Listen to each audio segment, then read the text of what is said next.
يا أيها الذين آمنوا اتقوا الله وقولوا قولا سديدا يصلح لكم أعمالكم ويغفر لكم ذنوبكم ومن يطع الله ورسوله فقد فاز فوزا عظيما. أما بعد فإن أصدق الحديث كتاب الله وخير الهدي هدي محمد صلى الله عليه وسلم وشر الأمور محدثاتها فإن كل محدثة بدعة وكل بدعة ضلالة. Ikhwatul Islam, saudara kaum muslimin, para tamu Allah rahimani wa rahmatullah.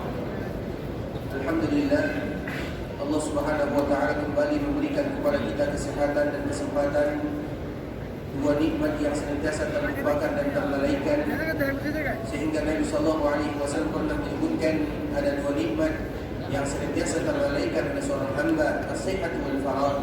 Yang pertama adalah nikmat kesehatan dan yang kedua adalah nikmat kesempatan. Sehingga selagi Allah Subhanahu wa taala memberikan kepada kita dua nikmat tersebut, di saat itu pula kita senantiasa memanfaatkan di tempat-tempat yang diridai oleh Allah Subhanahu wa taala. Karena nikmat kesehatan baru kita merasakan pentingnya sehat tersebut dikala kita sudah sakit. Begitu juga baru tahu kita bagaimana kesempatan yang Allah berikan kepada kita jika kesempatan itu sudah tiada lagi.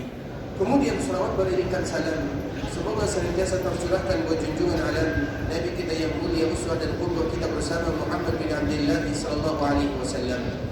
Rasulullah sallallahu alaihi wasallam adalah seorang nabi, seorang rasul yang disebutkan oleh Allah Subhanahu wa taala sifatnya di akhir surah At-Taubah, bil mu'minina raufur rahim. Nabi adalah seorang nabi yang sayang kepada kita sebagai umatnya. Nabi adalah seorang nabi yang betul-betul cinta kepada kita sebagai umatnya. Kecintaan yang luar biasa yang diberikan oleh baginda yang mulia sallallahu alaihi wasallam kepada kita bersama. Di antara salah satu bentuk cinta Nabi kepada kita bersama ikhwatul Islam, sebagaimana yang Nabi sebutkan di dalam sebuah sabdanya, di dalam ucapannya, likulli nabiyyin da'watun mustajabah. Sesungguhnya semua para nabi dan para rasul mereka diberikan jatah doa oleh Allah Subhanahu wa taala ketika mereka berada dalam kehidupan dunia. Tidak ada di antara para nabi dan para rasul dikala mereka memohon meminta kepada Allah kecuali Allah akan kabulkan doa dan permintaannya. Begitu juga dengan baginda yang mulia sallallahu alaihi wasallam. Dan itu merupakan jatah dan bonus dari Allah Subhanahu wa taala untuk semua para nabi dan para rasulnya. Allah ingin memuliakan mereka.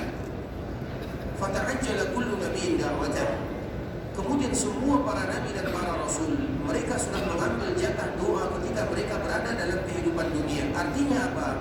Ketika Allah Subhanahu wa taala berikan kepada mereka kesempatan untuk berdoa, kemudian mereka berdoa, maka itu sesuatu yang biasa dan itu sesuatu di antara bentuk mereka mengambil jatah yang Allah berikan kepadanya. Namun berbeda dengan baginda kita Nabi sallallahu alaihi wasallam. Nabi sallallahu alaihi wasallam ketika Allah berikan kepadanya kesempatan untuk berdoa yang mana doanya pasti dikabulkan oleh Allah Azza wa Jalla, apa kata Rasulullah sallallahu alaihi wasallam? Wa inni ikhtaba'tu da'wati syafa'atan li ummati. Sedangkan doa yang tadi diberikan jatah oleh Allah untuk diriku, aku tidak memintanya di dunia. Tapi aku ingin bagaimana doa tersebut bisa berubah menjadi syafaat di akhirat sana. Dan itu pun akan aku berikan kepada semua umatku, liman mata wa lam yusyrik billahi syai'a. Bagi mereka yang wafat, bagi mereka yang meninggal dan mereka tidak pernah melakukan kesyirikan sedikit pun, maka mereka akan mendapatkan syafaat dari Rasulullah sallallahu alaihi wasallam. Apa maknanya ikhwatul Islam? Kalau seandainya Nabi ingin meminta kepada Allah tentang masalah dunia, Nabi meminta masalah harta, Allah pasti akan kabulkan semua doa dan permintaan baginda yang mulia.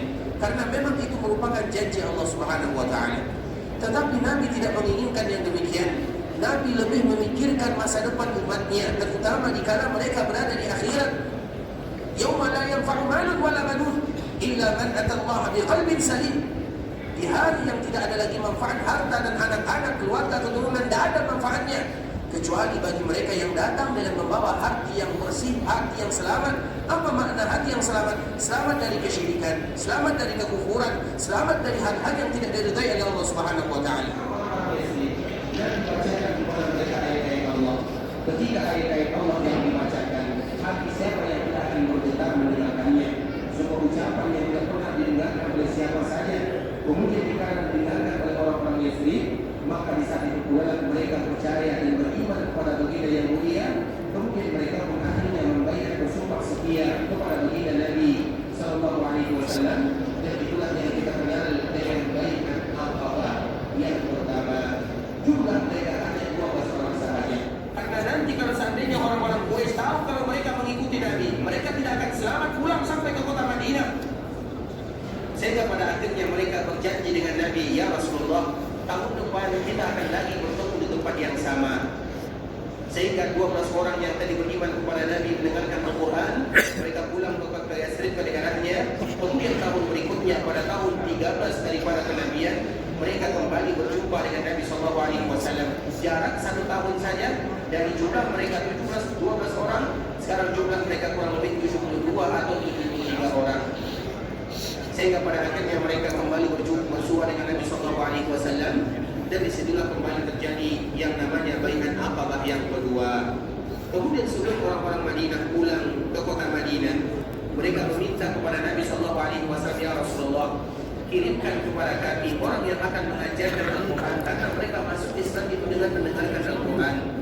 Oleh karenanya selalu kita menyebutkan di kota Islam, sebahagian perkataan para ulama, mereka menyebutkan kalau seandainya kita ingin mencari ketenangan, maka carilah, maka dia pun dinamakan dengan Syahrul Qurra, yaitu mereka bulan bagi mereka yang cinta kepada Al-Quran, bulan bagi mereka yang selalu membaca Al-Quran, bulan bagi mereka untuk membaca Al-Quran. Sehingga kesempatan bagi kita bersama kota Islam, tentunya selama kita berada di tanah haram, maka kita memiliki jadwal berapa halaman kita membaca Al-Quran, berapa juzuk kita harus menghatamkan Al-Quran.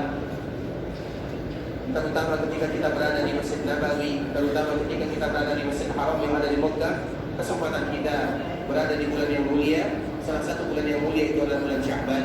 Karena bulan yang paling mulia para ulama itu sepakat di kota Islam adalah bulan Ramadan.